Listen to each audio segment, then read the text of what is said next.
bloody thing work? The instructions make no sense at all. I think the red light's on. Laughing Gravy, what do you think? Oh, you're colourblind, aren't you? Well, let's just go with it, shall we? Hello, everybody, and welcome back to Star Wars, but it's from the Empire's perspective, which happens to be the correct perspective. I've just finished my pickled onion sandwich, and so has Laughing Gravy. And I've just put my birthday cake in the oven to cook, so while we wait, let's get on with the movie, shall we? Where were we? Yes. The dustbin and its Oscar friend were the unlucky droids to be captured by the gremlins. And this means they'll be sold off to the black market sooner or later. I have no doubt in my mind that some lowlife out there will be purchasing the Oscar for a couple of space dollars, and then go about claiming that they won some kind of galactic acting award. It sickens me. Anyway, a good, well-behaved citizen would never purchase anything from the black market and would report any kind of shadowy dealings to the Imperial authorities. However, we are going to encounter an example of a poorly behaved, bad citizen. He is a stupid, ugly little boy called Luke, the so-called main hero of Star Wars. I will tell you about Luke. He is a delinquent, he is a ruffian, and he's a terrorist sympathizer. And he drinks blue milk, which makes him a filthy degenerate. See the way the gremlins cower from Luke? If Luke isn't happy with the stock available, he gets angry and dangerous, and he starts hurting people. Anyway, Luke purchases the dustbin and the Oscar, and then drags him to his room. Luke starts torturing the Oscar for fun by sticking him in boiling oil, and then he starts pulling apart the dustbin with his toolkit. Robots don't last long in Luke's bedroom, exactly like toys in Sid's bedroom. You know, Sid, from my favourite film of all time, Toy Story. Thankfully, we don't see the robots that Luke has owned for years, and a good thing too, because we all know what Sid's toys look like. They're horrible. And it's a 1995 animated film that was intended for children. Well, it's marketed towards children for the toys. But for adults like me, we just watch and enjoy the film. We don't have any toys. Buzz Lightyear to the rescue! What was that? Buzz, shut your cake hole. Making a video here. You imagine that.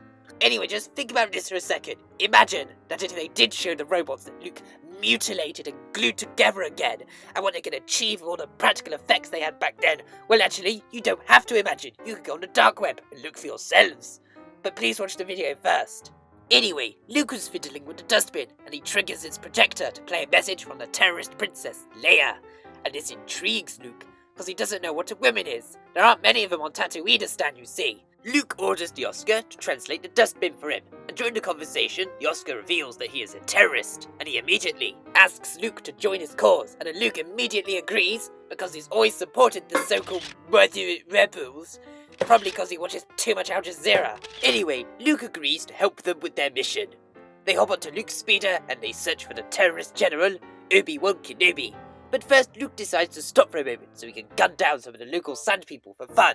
This is something that Luke likes to do to pass the time. Even before Luke was a proper space terrorist, he was a cold-blooded killer. But to Luke's surprise, one of the sand people was waiting for him in the rocks. As you can see, Luke has shot at this one in the head in a previous massacre, which is why he's mentally handicapped. Yeah! Cartman! Yeah! As Luke gets clubbed to death, a shadowy figure intervenes and he kills all the sand people. It's none other than the terrorist general, Obi-Wan Kenobi. It's about time I tell you everything there is to know about the terrorist general, Obi-Wan Kenobi. He is a brutal warlord responsible for thousands of deaths, and he's the one who sliced off poor Darth Vader's limbs and gave him asthma with his force powers in a brutal act of murderous savagery. Obi-Wan starts telling Luke about the old stories of his life as a Jedi. I get too mixed up sometimes. Anyway, Obi-Wan gives Luke his lightsaber, which is used to decapitate the infidels. In turn, Luke shows Obi-Wan the dustbin's projection of Leia, where she makes her plea for Obi-Wan to join her in blowing up the Empire's peacekeeping station, known as the Death Star. I have no doubt in my mind that Obi-Wan Kenobi is a little bit fed up by now, working his regular 9-to-5 job being the owner of a curry-smelling corner shop, and he's quite keen to go on one last murderous rampage. So he asks Luke to join him on his journey to Alderaan. Wait a minute. Alderaan. That sounds like Arabic for something. Might be the name of a terrorist group. I don't know what it actually means. It could be kill, and kill or something like that. You lot have internets. You can go look it up for yourselves. I don't have to do everything for you. Anyway, Luke, being the nasty little bugger that he is, immediately accepts and is keen to slaughter more innocent people. And so begins his complete radicalization. Obi-Wan asks Luke to prove his willingness and loyalty to him by first immediately killing the gremlins and then framing the murders on the Sand People. I don't know why, maybe Obi-Wan bought a bad television off them or something, I don't know. Then he orders Luke to burn down his auntie and uncle's house with them in it. Luke's aunt and uncle must have had a moment of conscience and tried to inform the Empire. But Obi-Wan knew because of the Force, and he ordered his willing disciple to murder them. As you can see, Luke feels no remorse and shows no mercy. When he gets back to Obi-Wan and his gremlin barbecue, he tells them they'll be headed to the starport, Mos Eisley. As everybody knows, and if they don't know, then there's something really wrong with them, starports are just like airports, and we all know what terrorists get up to in airports. Security announcement. Would all passengers in the terrorist lounge kindly collect their luggage from the armory? Thank you. God, these airports are no fun anymore. Oh, Jesus. Surely there must be some chance of getting caught. Some of you may be thinking, how is it that Luke actually turned out this way? I will tell you, it's entirely because of colour television. Back in my day, we didn't have colour television, and we got on just fine without it. It's not a coincidence that coronavirus emerges after the invention of colour television. It's because the young people are watching dangerous programs that have a bad influence on them, such as Star Wars. Oh yes, I know, I'm watching Star Wars too, but I'm different. I'm not affected by it. Because I'm not stupid. Anyway, back to the film. If all this time you were wondering what Darth Vader is up to, because I certainly was, he's curing one of his co-workers of throat cancer, from a distance this time. You see, Darth Vader's realised his mistake from before, and now he's doing it properly. He's just had a character arc, everybody. Darth Vader is in the middle of a board meeting, and what's the purpose of this meeting, you might ask? I've said it before, and I'll say it again. Democracy simply doesn't work. Democracy doesn't work! This is why the brave and courageous, legendary Grand Moff Tarkin is pleased to inform us that the beloved Emperor has removed the corrupt and decadent Senate that was in league with the evil, stinky terrorists. Now, isn't that the best news we could possibly hear right now? Now it's time to get back to the activities of Obi-Wan and Luke in Mos Eisley. The main reason they are there is to find a spaceship for hire, and if you want to travel across the galaxy, you should use an Imperial-made transport. They have the best pilots as well as the fastest, well-built ships. Only Imperial transports are capable of dodging all those pesky space paragraphs. But Obi-Wan is hiring a smuggler to transport them. But not just any smuggler, a smuggler called Han Solo. And I bet that's not his real name, as well as Harambe's evil twin brother, Chewbacca. The pair of them are complete, utter, dirty, evil, lazy, sleazy scumbags. Before they depart to Alderaan, they massacre everybody in the cantina, just because they enjoy murdering and they're evil. Let's get back to the Empire, shall we? Finally, after that horrible ordeal, we can get back to the real heroes who are currently residing within the Death Star. There is a considerable amount of misinformation spread about the Death Star. It is a space station, and that is it, pretty much just for exploration. Now, some people think that it's designed to blow up planets. That's stupid. Why would anybody in their right mind blow up a planet? It's very easy to spread idiotic conspiracy theories these days over the internet, and they'll be doing it to greater effect with the future space internet. When terrorists get interrogated by the CIA, they're in the presence of an astronaut making paninis, as well as Black Hitler. This is because when they get released, no one will believe what they say. I'm gonna eat spaceman paninis with Black Hitler and there's nothing you can do about it! This is a tactic that is also utilized by the Empire. How do I know this? Well, it's very simple. The Death Star doesn't have any windows. Why would it? What if a meteor went through it? But Leia doesn't know that. That's why Grand Moff Tarkin is looking at a big television screen. I think it's plausible that they have those in the future, don't you? They have them now, and he's going to simulate the destruction of Alderaan to scare Leia into handing over the location of the terrorist base. Very clever, Grand Moff Tarkin. You're very clever. We cut from Grand Moff Tarkin's genius to Luke playing with Obi-Wan's balls, whilst Harambe's evil twin brother plays Pokemon with the Oscar. Then Han Solo announced that they've reached their destination, which turns out not to be Alderaan, but an asteroid field. And this is why you don't hire sleazy, scummy scumbags at the bar to take you across the galaxy. He's dropped them off at the wrong place, and he'd rather claim that Alderaan is missing than admit he's an idiot pilot. He immediately changes the subject by chasing down an innocent passing TIE fighter that never had anything to do with them, and they chase it all the way to the Death Star.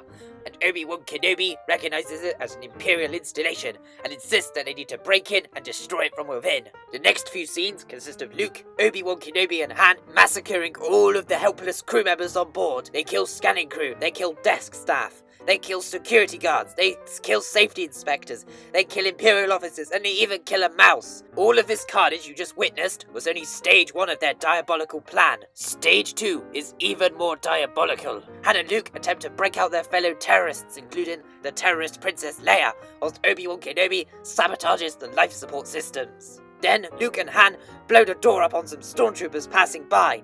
They slip away through the vent and flood the storage room, just because it's fun and they're evil. Meanwhile, the Oscar and the dustbin hack into the computer systems and steal all the private data of all the Death Star's onboard personnel. I bet they're gonna sell the information to Google.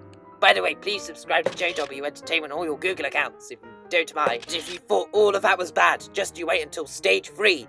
Stage 3 is when Darth Vader gets ambushed by Obi-Wan Kenobi, and in this situation, Vader has no choice but to defend himself. He tries to plead with Obi-Wan to see reason and put an end to all the violence, but Obi-Wan is a heartless fanatic who's beyond reason and enjoys maiming and killing and general not niceness. And Obi-Wan is very explicit on how power-hungry he is. You can't win, Darth. I shall become more powerful than you can possibly imagine. And no, I didn't take that out of context. Anyway, he detonates his invisible bomb vest and explodes like a Galaxy Note 7. Fortunately, Vader lives because the explosion bounced off his armor. Luke is heartbroken by the death of his mentor, this 80-year-old man he only recently met. With Obi-Wan Kenobi dead, the terrorists' plan falls into complete disarray, and they can't do stage 4, 5, 6, 7, and 28, so therefore they have to escape with the princess in the Millennium Falcon. The minute they get off, they use the turrets to kill more passing TIE fighters. The dustbin even uses his chemical weapons in the attack. Can you see the joy on Luke's face as he kills people? How he revels in bloodshed? By the way, you should hate Luke like I do. Let the hate flow through you. The next part of the film is a bit boring, so I'm gonna go skip straight to the finale, because it's my birthday and I can do what I like. The Empire were on the verge of victory. They finally knew where the terrorist base was located, as well as all the weapons of mass destruction and terror were kept. All the Empire needed to do was to get into orbit and destroy the terrorist base.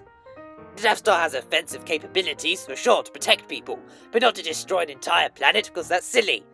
The terrorists dispatch 30 hijacked ships and head straight towards the Death Star to blow it up. They figured out from the plans the station has a critical weakness. The critical weakness in question is an exhaust port that leads straight to the reactor. It was put there for environmental reasons, and the terrorists exploit it because they're evil. As you can see, the terrorist pilots are outmatched by Imperial TIE fighter pilots, so their main tactic is suicide bombing. A notable example here is when Porkins takes out the comm towers. Terrorists utilize every dirty trick they know. They strap robot dustbins to the ships as hostages. But unfortunately, all their dirty tricks count for nothing when they actually have to aim down the exhaust port. Luke actually has experience poaching Womprats in Tatooinistan, which is why the Empire sent out Darth Vader to stop him. As soon as the Empire discover what the terrorists are up to, they evacuate as much of the crew as possible as a precaution to save lives. They are about to evacuate Grand Moff Tarkin, but he refuses to abandon the Death Star, and he will stay. What a brave man. Let's take a moment to admire him. Okay, moment over. Let's get to the point, everybody. We all know how this goes. Luke gets a lucky shot and destroys the Death Star, along with the thousands of innocent crew members on board. If he was here right now, I'd wipe that dirty little grin of his off with my soggy flannel. The only silver lining to this cloud is that Darth Vader lives on to fight another day. In the sequel. Well, there isn't a sequel, so what's the matter with you? Sequel, master. Yeah? Sequel, master. What the? Bloody hell, there's a sequel? Let me just get my computer. Bloody hell, there's 9 of these films. Why did nobody tell me? You're supposed to inform me about things like this, you stupid animal. Seems I'm a bit behind. 2 Lego movies, 5 Underworld movies, and 8 Harry Potter movies. But it doesn't make any sense, there's 7 books. I have to go back and watch these another time. Where was I? Oh, that's right. Jihadi Luke and all his friends attend an award ceremony for their grim deeds. A ceremony that is very reminiscent of the Nazi propaganda film called Triumph of the Will. I'm surprised Hitler hasn't gone and sued George Lucas for copyright. I sent him an email informing him of all the copyright infringement, but so far he hasn't responded. If any of you have Hitler's contact details, please let him know. Oh look, Han Solo's perving on Leia. That's all I have to say about Star Wars. What a sad ending to an entertaining film. It was a heart-wrenching journey considering all the setbacks and casualties that the Empire endured, only to fail at the end. What a truly engaging and action-packed film. It even made me cry occasionally. What a show. Bravo, George Lucas, you terrorist person. Well, I'm glad I got out of my system before I died. I hope you understand how to watch Star Wars correctly, and all your previous perceptions were wrong because you were manipulated by terrorist propaganda. Whether you understand or not, please watch the video again 40 more times. Anyway, it's not like you could go outside.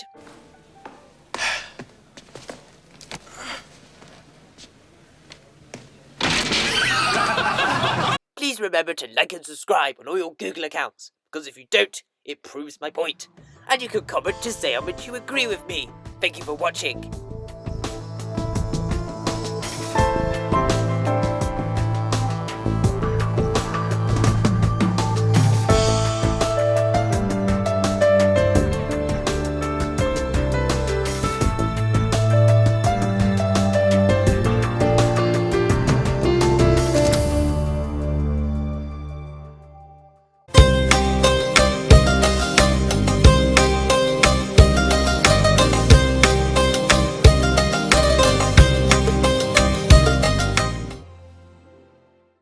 Oh, bloody hell! I forgot to turn the oven on.